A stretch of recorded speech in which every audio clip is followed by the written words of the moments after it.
herders came into the house late into the night, about past 11.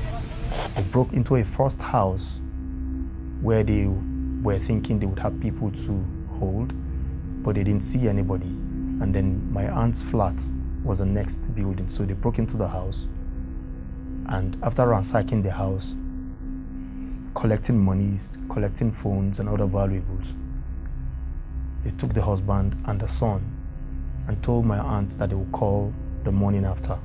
They wanted 15 million naira, and then we were able to negotiate back and forth with them. And then by the last day, they had agreed that we should pay 2.5 million naira. But on the grounds that we're not going to pay, we're going to bring that money same day by 4 to 6 p.m. and that once we can't bring that money that day, I should consider my uncle and the son dead. After a very long time or long search, we found one Okada man randomly who was willing to volunteer to join us to the forest. And it now became a case of who would join him. I just summoned the courage at some point and said, you know what, we have to face this. Someone must do this. While quite a number of my family members, my aunts, a few of my uncles kicked against the idea of me going because they understood the risk involved. I just told myself that I'm going to face this. Me and the Okada rider, I had the money, I held the money in a bag, and it was raining heavily. And then we just went on riding through the forest. And then we got to a point. We saw a flashlight from a big torchlight, flagging us down to say, hey guys, wait. And then we waited.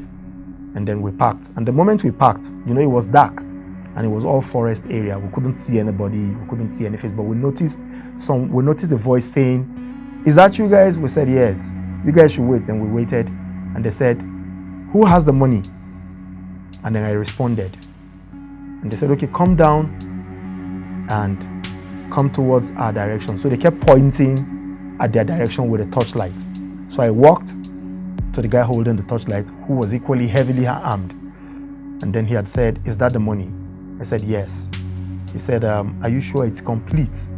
I said, I'm very sure it's complete. He said, okay, I would ask you to stray further into the bush. Just go straight into the bush. Just go straight into the bush. Use this footpath. He showed me a footpath and asked me to just stray in there, use that path, and that I'll still meet a few guys in there. So I walked for about 3 minutes, and I walked into 2 guys sitting on a metal bucket, guns strapped on their chest, and they had said, who am I? I said, I'm so person representing this family who were kidnapped about 3 days ago.